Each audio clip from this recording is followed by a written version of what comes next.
ಈ ದಿನ ನಾನು ಪೆಪ್ಟಿಕ್ ಅಲ್ಸರ್ಗೆ ಯೋಗ ಎನ್ನುವ ಸಮಸ್ಯೆ ಎನ್ನುವ ಬಗ್ಗೆ ಮಾತನಾಡ್ತೇನೆ. ಪೆಪ್ಟಿಕ್ ಅಲ್ಸರ್ ಅಂದರೆ ಈಸೋಫೇಗಸ್ ಅಥವಾ ಅನ್ನನಾಳದ ಕೊನೆಯ ಭಾಗದಲ್ಲಿ ಗಾಯ ಆಗೋದು, ಹೊಟ್ಟೆಯ ಗೋಡೆಗಳಲ್ಲಿ ಗಾಯ ಆಗೋದು, ಅಥವಾ ಕರುಳಿನ ಕೊನೆಯಲ್ಲಿ ಕರುಳಿನ ಮೊದಲ ಭಾಗದಲ್ಲಿ ಗಾಯ ಆಗೋದಕ್ಕೆ ಪೆಪ್ಟಿಕ್ ಅಲ್ಸರ್ ಅಂತ ಹೇಳ್ತೇವೆ. ಈ ಪೆಪ್ಟಿಕ್ ಅಲ್ಸರ್ ಅನೇಕ ಬಾರಿ ಹೊಟ್ಟೆಯಲ್ಲಿ ಗ್ಯಾಸ್ಟ್ರಿಕ್ ಉರಿ ಆಗಿ ಕಡೆಗೆ ಪೆಪ್ಟಿಕ್ ಅಲ್ಸರ್ ಬರ್ತದೆ. ಈ ಯಾರಿಗೆ ಪೆಪ್ಟಿಕ್ ಅಲ್ಸರ್ ಇರ್ತದೋ ಅಂಥವ್ರಿಗೆ ಅಜೀರ್ಣ ಮತ್ತು ಹೊಟ್ಟೆ ಉರಿ ಇರೋದು ಸಾಮಾನ್ಯ. ಈ ಪೆಪ್ಟಿಕ್ ಅಲ್ಸರನ್ನು ಕೇವಲ ಗುಣಲಕ್ಷಣಗಳಿಂದ ಕಂಡುಹಿಡಿಯೋಕ್ಕೆ ಸಾಧ್ಯ ಇಲ್ಲ. ಕಾರಣ ಈ ಪೆಪ್ಟಿಕ್ ಅಲ್ಸರ್ನ ಲಕ್ಷಣಗಳು ಮತ್ತು ಮೇಲಿನ ಜೀರ್ಣಾಂಗದ ಸಮಸ್ಯೆ ಇರ್ತಕ್ಕಂಥ ಲಕ್ಷಣಗಳು ಒಂದೇ ಆಗ್ತದೆ. ಆದ್ದರಿಂದ ನಾವು ಗುಣಲಕ್ಷಣಗಳ ಆಧಾರದ ಮೇಲೆ ಪೆಪ್ಟಿಕ್ ಅಲ್ಸರ್ನ ಕಂಡುಹಿಡಿಯೋಕ್ಕಾಗಲ್ಲ. ಅದಕ್ಕೆ ನಾವು ಏನು ಮಾಡ್ತೀವಿ ಅಂತಂದರೆ ಬೇರಿಯಮ್ ಕಾಂಟ್ರಾಕ್ಟ್ ಟೆಸ್ಟು, ಅದರಿಂದ ಎಲ್ಲಿ ಈ ಪೆಪ್ಟಿಕ್ ಅಲ್ಸರ್ ಇದೆ ಅಂತ ಖಂಡಿತವಾಗಲೂ ಹೇಳ್ಬೋದು. ಈಗ ಡಾಕ್ಟ್ರುಗಳು ವೈದ್ಯರು ಏನು ಮಾಡ್ತಾರೆ ಅಂದರೆ ಪೆಪ್ಟಿಕ್ ಆಪ್ಟಿಕ್ ಗ್ಯಾಸ್ಟ್ರೋಸ್ಕೋಪನ್ನು ಅದರಿಂದ ಕಂಡುಹಿಡಿತಾರೆ. ಅದನ್ನು ಬಾಯಲ್ಲಿ ಒಳಗಡೆ ಬಿಟ್ಬಿಟ್ಟು ಹೊಟ್ಟೆ ಒಳಗಡೆ ಎಲ್ಲಿ ನಿಜವಾಗಿ ಗಾಯ ಆಗಿದೆ, ಹೊಟ್ಟೆಯಲ್ಲಿ ಯಾವ ಭಾಗದಲ್ಲಿ ಅಲ್ಸರ್ ಇದೆ ಅದನ್ನು ಸ್ಪಷ್ಟವಾಗಿ ಹೇಳ್ತಾರೆ. ಯಾವ ಭಾಗದಲ್ಲಿ ಅಲ್ಸರ್ ಇದೆ ಅನ್ನೋದರ ಆಧಾರದ ಮೇಲೆ ಅದು ಗ್ಯಾಸ್ಟ್ರಿಕ್ ಅಲ್ಸರ ಅಥವಾ ಡಿಯೋಡನಲ್ ಅಲ್ಸರ ಅಂತ ಹೇಳ್ಬಿಟ್ಟು ಹೇಳ್ಬೋದು. ಈ ಗ್ಯಾಸ್ಟ್ರಿಕ್ ಅಲ್ಸರ್ ಅಂದರೆ ಯಾವಾಗಲೂ ಹೊಟ್ಟೆನಲ್ಲಿ ಉರಿತಾ ಇರ್ತದೆ, ಊಟ ಮಾಡಿದಾಗ ಉರಿ ಜಾಸ್ತಿ ಆಗ್ತದೆ. ಮತ್ತು ಯಾರಿಗೆ ಈ ಗ್ಯಾಸ್ಟ್ರಿಕ್ ಅಲ್ಸರ್ ಇರ್ತದೆ ಅವರಿಗೆ ಯಾವಾಗಲೂ ವಾಂತಿ ಬಂದಂಗೆ ಆಗ್ತದೆ ಮತ್ತು ಹೊಟ್ಟೆ ಒಳಗಡೆ ಎಮರೇಜ್ ಆಗಿ ರಕ್ತಸ್ರಾವ ಆಗೋದು ಸಾಧ್ಯ ಆಗ್ತದೆ. ಇವರು ಸಣ್ಣಗಿರ್ತಾರೆ, ತೂಕ ಕಡಿಮೆ ಇರ್ತದೆ, ಊಟ ಮಾಡೋಕ್ಕಾಗಲ್ಲ. ಇದು ಅನೇಕ ಸಾರಿ ಹೊಟ್ಟೆಯಲ್ಲಿ ಉರಿ ಬಂದು ಗ್ಯಾಸ್ಟ್ರಿಕ್ ಉರಿ ಬಂದು ಕಡೆಗೆ ಈ ಸಮಸ್ಯೆ ಬರ್ತದೆ. ಈ ಸಮಸ್ಯೆ ಬಂದಾಗ ಯಾರು ಸಿಗರೇಟ್ ಸೇರ್ತಾರೆ, ಧೂಮಪಾನ ಮತ್ತು ಯಾರು ಮದ್ಯಪಾನ ಮಾಡ್ತಾರೆ ಅಂಥವರಲ್ಲಿ ಇದು ಜಾಸ್ತಿ ಆಗ್ತದೆ. ಇದಕ್ಕೆ ತಾತ್ಕಾಲಿಕ ಉಪಶಮನ ಅಂದರೆ ಒಂದು ಹಾಲಿನ ಉತ್ಪನ್ನಗಳನ್ನ ಸೇವಿಸೋದು ಅಥವಾ ಉಪವಾಸ ಇರೋದು. ಇವೆರಡರಿಂದ ಈ ಪೆಪ್ಟಿಕ್ ಅಲ್ಸರ್ಗೆ ತಾತ್ಕಾಲಿಕ ಉಪಶಮನ ಸಿಗುತ್ತೆ. ಸಾಮಾನ್ಯವಾಗಿ ಈ ಪೆಪ್ಟಿಕ್ ಅಲ್ಸರ್ ಯಾರಿಗೆ ಬರ್ತದೆ? ಯಾರು ಯುವಕರು, ಮಧ್ಯ ವಯಸ್ಸಿನವರು, ಯಾರು ತೆಳ್ಳಗಿರ್ತಾರೆ ಮತ್ತು ಯಾವಾಗಲೂ ಮಾನಸಿಕ ಒತ್ತಡಗಳಿಂದ ನಿರಾಶೆಯಿಂದ ತೊಳಲ್ತಿರ್ತಾರೆ ಅಂಥವ್ರಿಗೆ ಈ ಗ್ಯಾಸ್ಟ್ರಿಕ್ ಅಲ್ಸರ್ ಬರ್ತದೆ. ಅವರು ಈ ನೋವು ಬಂತು ಅಂತ ಹೇಳ್ಬಿಟ್ಟು ಆ ಒತ್ತಡ ತಡ್ಕೊಳ್ಳೋದಕ್ಕೋಸ್ಕರ ಸಿಗರೇಟ್ ಸೇದೋದು ಅಥವಾ ಮದ್ಯಪಾನ ಮಾಡೋದು ಮಾಡಿದರೆ ಅದು ಇನ್ನೂ ಹೆಚ್ಚಾಗ್ತದೆ. ಅದಕ್ಕೆ ಇನ್ನೂ ಅವಕಾಶ ಮಾಡಿಕೊಟ್ಟಂಗೆ ಆಗ್ತದೆ ಇವರಿಗೆ. ಮತ್ತು ಇನ್ನೊಂದು ರೀತಿಯ ಅಲ್ಸರ್ ಅಂದರೆ ಡಿಯೋಡನಲ್ ಅಲ್ಸರು. ಈ ಡಿಯೋಡನಲ್ ಅಲ್ಸರು ಎಲ್ಲಿ ಬರ್ತದೆ ಅಂದರೆ ಕರುಳಿನ ಮೇಲ್ಭಾಗದಲ್ಲಿ ಪಿಲೋರಿಕ್ ವಾಲ್ಸ್ ಕೆಳಗಡೆ ಬರುತ್ತೆ. ಇದು ಬಂದಾಗ ಹೊಟ್ಟೆ ಮಧ್ಯದಲ್ಲಿ ನೋವು ಕಾಣಿಸ್ಕೊಳ್ತದೆ. ಈ ನೋವು ಒಂದು ಸ್ವಲ್ಪ ಊಟ ಮಾಡಿದಾಗ ಕಡಿಮೆ ಆಗ್ತದೆ. ಹಾಗಂತೇಳಿ ಜಾಸ್ತಿ ಊಟ ಮಾಡಿ ದಪ್ಪಗಾಗ್ತಾರೆ, ಅಷ್ಟು ಬಿಟ್ಟರೆ ಇನ್ನೇನು ಆಗಲ್ಲ.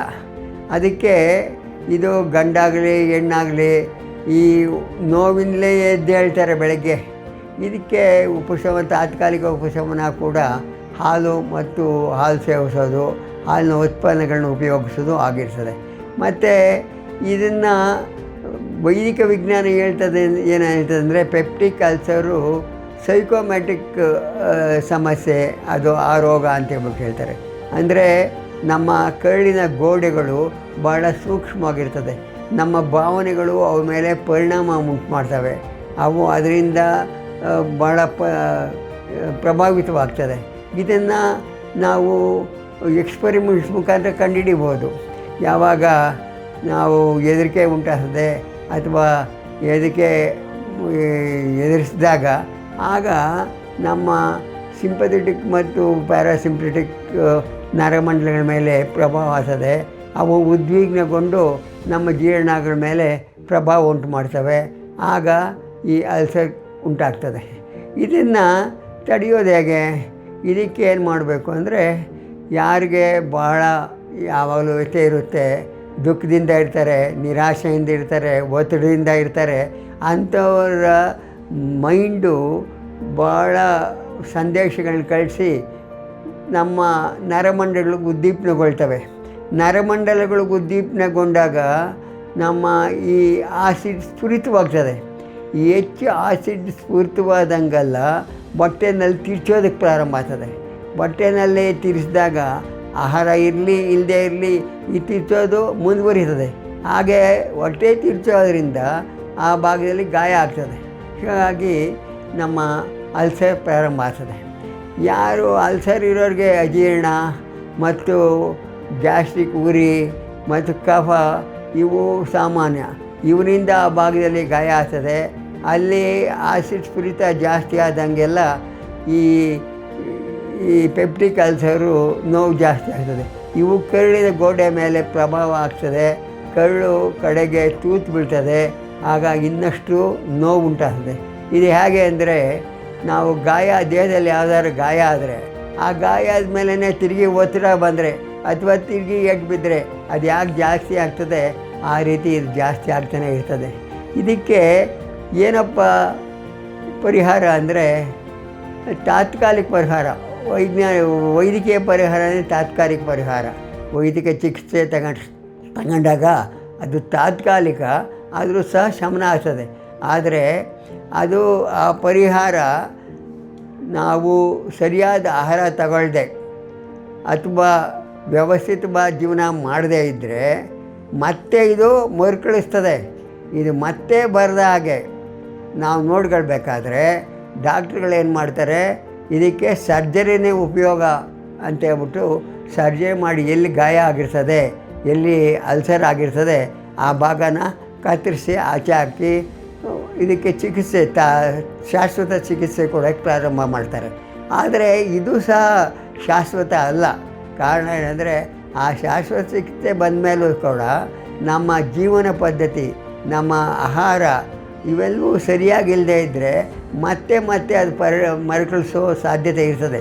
ಅದಕ್ಕೆ ಏನು ಹೇಳ್ತಾರೆ ಡಾಕ್ಟ್ರುಗಳು ಅಂದರೆ, ಅನೇಕ ಸಾರಿ ಇದು ವಾಸಿ ಆದಮೇಲೆ, ಈ ಚಿಕಿತ್ಸೆ ಫಲಪ್ರದ ಆದಮೇಲೆ ನಾವು ಯೋಗಾಸನಗಳನ್ನ ಮಾಡಿದರೆ ಆಗ ಇದಕ್ಕೆ ಶಾಶ್ವತ ಪರಿಹಾರ ಸಿಕ್ಕಿ ಮತ್ತೆ ಅಲ್ಸರ್ ಬರದ ಹಾಗೆ ನೋಡಿಕೊಳ್ಬೋದು. ಇದಕ್ಕೆ ಬೆಳಗ್ಗೆ ಎದ್ದ ತಕ್ಷಣ ಸಾಮಾನ್ಯ ಆಸನಗಳು ಮಾಡಿ, ಒಳ್ಳೆಯ ಆಹಾರ, ಜೀವನ ಪದ್ಧತಿ ಎಲ್ಲವನ್ನೂ ಸರಿಯಾಗಿ ಇಟ್ಕೊಂಡು ವಿಶ್ರಾಂತಿ, ಮನಃಶಾಂತಿ ಇವು ಇಟ್ಕೊಂಡ್ರೆ ಈ ಪೆಪ್ಟಿಕ್ ಅಲ್ಸರ್ ಮತ್ತೆ ಮರುಗಿಸದೆ ಬರದೆ ಹಾಗೆ ನಾವು ನೋಡ್ಕೋಬಹುದು. ಒಂದ್ಸಲಿ ಬಂದ್ಬಿಟ್ಟ ಮೇಲೆ ಮತ್ತೆ ನಾವು ವಿಶ್ರಾಂತಿ ಪಡ್ಕೊಳ್ಬೇಕು. ವಿಶ್ರಾಂತಿ ಪಡೆದು ಆಮೇಲೆ ಒಂದು 2-3 ವಾರ ಆದಮೇಲೆ ನಾವು ಒಂದು ಸ್ವಲ್ಪ ಓಡಾಟ ಮಾಡಬೇಕು. ಮನಸ್ಸಿಗೆ ದೇಹಕ್ಕೆ ತೊಂದರೆ ಆಗ್ದಂಗೆ ಓಡಾಟ ಮಾಡಿ, ಆಗ ಸಾಮಾನ್ಯ ಎಕ್ಸಸೈಸಸ್ಸು ಮಾಡಿದ್ದೆ ಆದರೆ ಹಾಗೂ ಸಹ ಇದು ಬರದೇ ಇರೋಂಗೆ ತಡಿಬೋದು. ಇದು ಬಂದಮೇಲೆ ಆಗ ಒಂದು 2 ವಾರ ಬಿಟ್ಟು ಶವಾಸನದಲ್ಲಿ ವಿಶ್ರಾಂತಿ ತಗೊಳ್ಬೇಕು. ಅದಾದಮೇಲೆ ಯೋಗಾಸನಗಳು ನಾವು ಪ್ರಾರಂಭ ಮಾಡ್ಬೋದು. ಏನು ಯೋಗಾಸನಗಳು ಮಾಡಬೇಕು? ಯೋಗಾಸನಗಳು ಪ್ರಾರಂಭವಾಗಿ ಒಂದು 2 ವಾಸಿಯಾಗೆ, ಏನು ಪೆಪ್ಟಿಕ್ ಅಲ್ಸರ್ ಇಲ್ಲ ವಾಸಿ ಆಗಿದೆ ಆದಮೇಲೆ ಒಂದು 2 ವಾರ ವಿಶ್ರಾಂತಿ ತಗೊಂಡು ಆ ಜಾಗನೂ ಬದಲಾಯಿಸಿರಿ. ನಮ್ಮ ಭಾವನೆಗಳು ಸಹ ಬದಲಾವಣೆ ಆಗ್ತದೆ. ನಾವು ಮಾಡ್ತಕ್ಕಂಥ ದಿನನಿತ್ಯದ ಕೆಲಸಗಳು ಬದಲಾವಣೆ ಆಗ್ತದೆ. ಆಗ ನಮ್ಮ ಮನಸ್ಸು ಶಾಂತವಾಗ್ತದೆ. ಆಗೇನು ಮಾಡ್ಬೋದು ಅಂದರೆ, ನಾವು ಒಂದಷ್ಟು ಯೋಗಾಸನಗಳು ಮಾಡ್ಬೋದು. ಯಾವ ಯೋಗಾಸನ ಮಾಡ್ಬೋದು? ಸಾಮಾನ್ಯ ಯೋಗಾಸನಗಳು ಮಾಡಿ ಕಡೆಗೆ ಒಂದು 2 ವಾರ ಆದಮೇಲೆ ನಾವು ಪವನಮುಕ್ತಾಸನ ಮಾಡ್ಬೋದು. ಪವನಮುಕ್ತಾಸನ, ಶಂಖ ಪ್ರಕ್ಷಾಳಾಸನ ಇವನ್ನು ಮಾಡಿ ನಾವು ನಮ್ಮ ವಿಶ್ರಾಂತಿ ಶವಾಸನದಲ್ಲಿ ವಿಶ್ರಾಂತಿ ತಗೊಂಡ್ರೆ ಇದನ್ನ ಒಂದು ಸ್ವಲ್ಪ ತಡಿಬೋದು. ಅದೇ ರೀತಿ ಪ್ರಾಣಾಯಾಮದಲ್ಲಿ ಭ್ರಮರಿ ಪ್ರಾಣಾಯಾಮ ಮತ್ತು ನಾಡಿಸೋದರ ಪ್ರಾಣಾಯಾಮ ಇವುಗಳನ್ನ ಮಾಡಬೇಕಾಗ್ತದೆ. ಇದಾದಮೇಲೆ ನಮ್ಮ ಷಟ್ಕರ್ಮದಲ್ಲಿ ನಾವು ನೇತಿ ಮಾಡಬೇಕು. ನೇತಿ ಮಾಡ್ಬೋದು, ಶಂಖ ಪ್ರಕ್ಷಾಳನ ಮಾಡ್ಬೋದು. ಆದರೆ ಕುಂಜಲ ಕ್ರಿಯೆ ಮಾಡೋಂಗಿಲ್ಲ. ಯಾಕೆ ಅಂದರೆ ಕುಂಜಲ ಕ್ರಿಯೆ ಮಾಡಿದರೆ ವಾಂತಿ ಆದಾಗ ಮತ್ತೆ ಕರುಳಿನ ಮೇಲೆ ನಮ್ಮ ಹೊಟ್ಟೆ ಮೇಲೆ ತೊಂದರೆ ಆಗ್ತದೆ. ಅದಕ್ಕೆ ಕುಂಜಲ ಕ್ರಿಯೆ ಮಾಡಬೇಕಾಗಿಲ್ಲ. ವಿಶ್ರಾಂತಿ ತಗೊಳ್ಬೇಕು. ಶವಾಸನದಲ್ಲಿ ವಿಶ್ರಾಂತಿ ತಗೊಂಡು ಯೋಗದಿಂದ ಮಲಗೋವಾಗ ಮೊದಲು ಯೋಗನಿದ್ರೆ ಮಾಡಿ ಆ ವಿಶ್ರಾಂತಿ ತಗೊಳ್ಬೇಕು. ಆವಾಗ ಮನಃಶಾಂತಿ ಆಗ್ತದೆ. ಈ ಸಮಸ್ಯೆ ಬರೋದಿಲ್ಲ. ಮತ್ತು ಆಹಾರ ಏನು ತಗೊಳ್ಬೇಕು? ಆಹಾರ ಆಯು ಉತ್ಪನ್ನಗಳು ತಗೊಳ್ಬೇಕು. ಸಾಧ್ಯವಾದಷ್ಟು ಹುಳಿ ಇಲ್ಲದೆ ಇರತಕ್ಕಂಥ ಹಣ್ಣಿನ ರಸ ತಗೊಳ್ಬೇಕು. ಮತ್ತು ತರಕಾರಿ, ಬೇಯಿಸಿದ ತರಕಾರಿ, ಸೊಪ್ಪು ಇವುಗಳನ್ನ ತಗೊಳ್ಬೋದು. ಆದರೆ ಯಾವುದೇ ಕಾರಣಕ್ಕೂ ರುಚಿಗೋಸ್ಕರ ಮಸಾಲೆ ಪದಾರ್ಥಗಳನ್ನ ತಗೊಳ್ಬಾರ್ದು. ಧೂಮಪಾನ ಮಾಡಬಾರ್ದು ಮತ್ತು ಮದ್ಯಪಾನ ಮಾಡಬಾರ್ದು. ಹೀಗೆ ನಾವು ವಿಶ್ರಾಂತಿ ಪಡೆದು ಒಂದು ಸ್ವಲ್ಪ ಮನೆ ಕೆಲಸ ಅಥವಾ ಗೀಟದ ಕೆಲಸ, ಜಮೀನಿನಲ್ಲಿ ತೋಟದ ಕೆಲಸ ಇಂಥವು ಮಾಡಿ ಸಾಕಷ್ಟು ವಿಶ್ರಾಂತಿ ತಗೊಂಡು ಸರಿಯಾದ ಜೀವನ ಮಾಡಿದರೆ, ಯಾವುದೇ ಯೋಚನೆಗಳಿದ್ದೀರ ಮನಃಶಾಂತಿ ಇಟ್ಕೊಂಡಿದ್ದೆ ಆದರೆ ಈ ಪೆಪ್ಟಿಕ್ ಅಲ್ಸರು ಮತ್ತೆ ಬರೋದಿಲ್ಲ. ಇದೇ ಯೋಗದಿಂದ ನಾವು ಅದನ್ನು ತಡಿಬೇಕು. ನಾನೀಗ ಪೆಪ್ಟಿಕ್ ಅಲ್ಸರ್ನ ತಡೆಯೋದಕ್ಕೆ ಮಾಡ್ತಕ್ಕಂಥ ಯೋಗಾಸನ ಅಂದರೆ ಪ್ರಾರಂಭಿಕವಾಗಿ ಪವನ ಮುಕ್ತಾಸನ. ಈ ಪವನ ಮುಕ್ತಾಸನನ ನಾನೀಗ ಮಾಡಿ ತೋರಿಸ್ತೇನೆ. ಈ ರೀತಿ ಮಾಡಬೇಕು ಪವನ ಮುಕ್ತಾಸನ. ಶವಾಸನದಲ್ಲಿ ಬೆನ್ನಿನ ಮೇಲೆ ಮಲ್ಕೊಳ್ಬೇಕು. ಕೈ ಕಾಲು ಸಡಿಲ ಬಿಡಬೇಕು. ಈಗ ಬಲಗಾಲನ್ನು ಮೇಲೆತ್ತಬೇಕು. ಸಾಧ್ಯವಾದರೆ ಭೂಮಿಗೆ 90 ಡಿಗ್ರಿ ಅಂತರದಲ್ಲಿರಬೇಕು.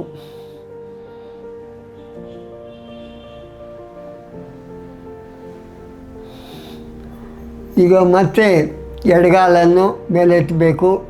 ಅದನ್ನ 90 ಡಿಗ್ರಿ ಅಂತರದಲ್ಲಿರಬೇಕು ಭೂಮಿಗೆ.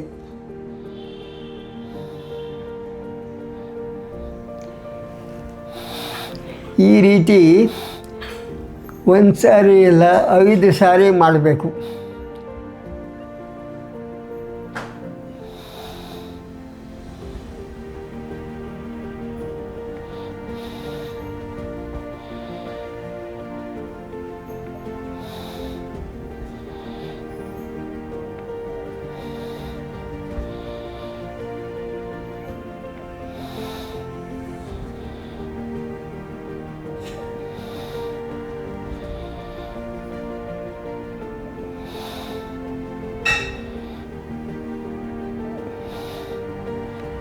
ಈಗ ಇದೇ ರೀತಿ ಎರಡೂ ಕಾಲನ್ನು 30 ಡಿಗ್ರಿ, 40 ಡಿಗ್ರಿ ಮತ್ತು 45 ಡಿಗ್ರಿ ಮತ್ತು 90 ಡಿಗ್ರಿಯಲ್ಲಿ 5 ಸಾರಿ ಮಾಡಬೇಕು.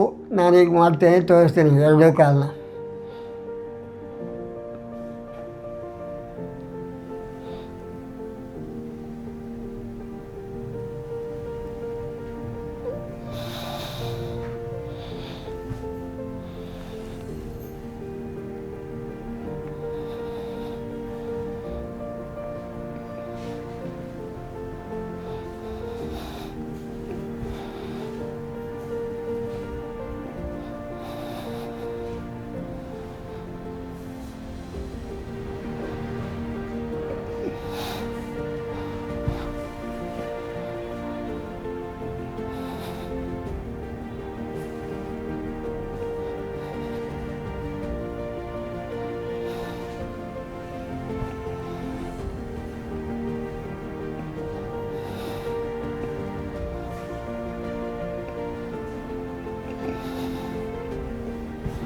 ಈ ರೀತಿ ಕಾಲುಗಳನ್ನ ಮೇಲೆತ್ತುವಾಗ ಉಸಿರನ್ನ ತೆಗೆದು ಒಳಗಡೆ ಉಸಿರನ್ನ ಕುಂಭಕ ಮಾಡಬೇಕು. ಆಗ ಕಾಲುಗಳನ್ನ ಮೇಲೆ ಎತ್ತಬೇಕು. 90 ಡಿಗ್ರಿ ಎತ್ತಿದ್ದಾದಮೇಲೆ ಕೆಳಗಿಳಿಸುವಾಗ ಉಸಿರನ್ನ ಮೂಗಿಯಿಂದ ಬಿಡಬೇಕು. ಇದು ಒಂದು ಕಾಲುಗಳನ್ನ ಎತ್ತಿ ಪವನ ಮುಕ್ತ ಆಸನ ಮಾಡೋ ರೀತಿ. ಈಗ ನಾನು 2ನೇ ಹಂತ ತೋರಿಸ್ತೇನೆ.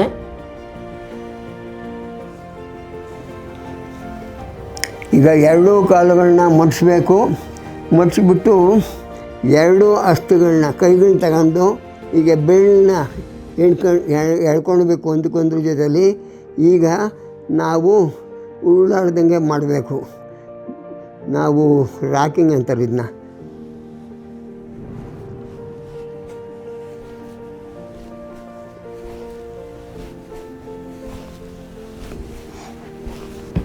ಈ ರೀತಿ 6 ಸಾರಿ ಮಾಡಬೇಕು. ಅದಾದಮೇಲೆ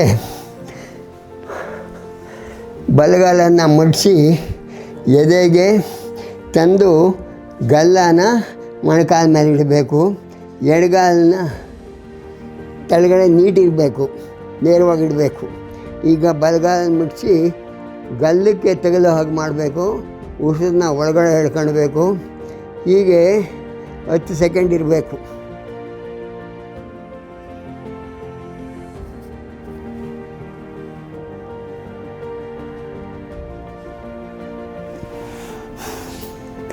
ಈಗ ಎಡಗಾಲ ಮಡಿಸಿ ಅದೇ ರೀತಿ ಮಾಡಬೇಕು.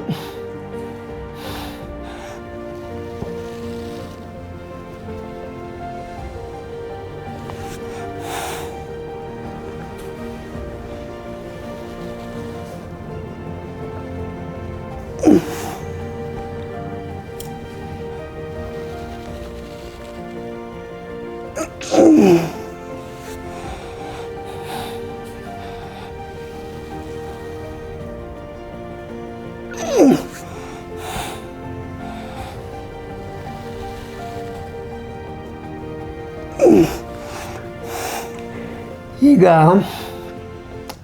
ಇದಾದ ನಂತರ 3ನೇ ರೀತಿ ಅಂದರೆ ಒಂದು ಬಲಗಾಲನ್ನ ಮಡಿಸ್ಕೊಂಡು ಎಡಗಾಲನ್ನ ರೊಟೇಟ್ ಮಾಡಬೇಕು.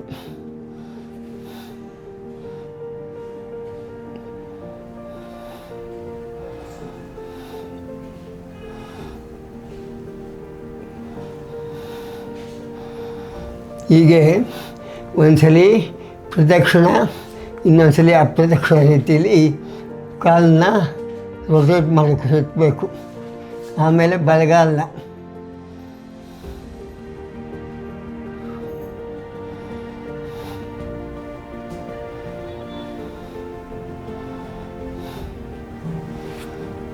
ಈ ರೀತಿ 3 ಸಾರಿ ಮಾಡಬೇಕು.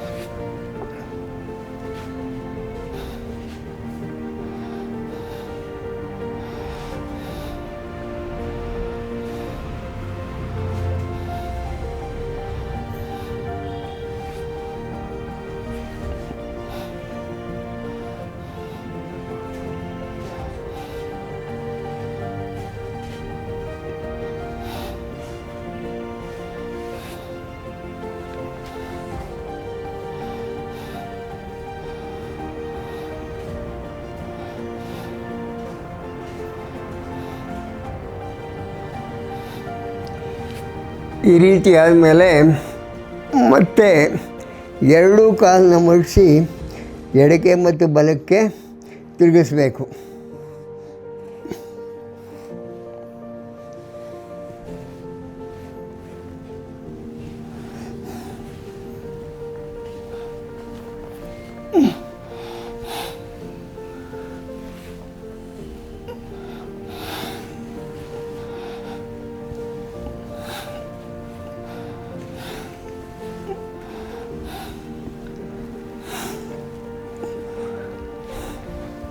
ಇದಾದಮೇಲೆ ಎರಡು ಕಾಲನ್ನ ನಾವು ನೇರವಾಗಿ ನೀಡಿ ಮತ್ತು ಇಡೀ ದೇಹನ ಅಲುಗಾಡಿಸದೆ ಮುಂದೆ ಹಿಂದೆ ಬಾಗಿಸ್ಬೇಕು.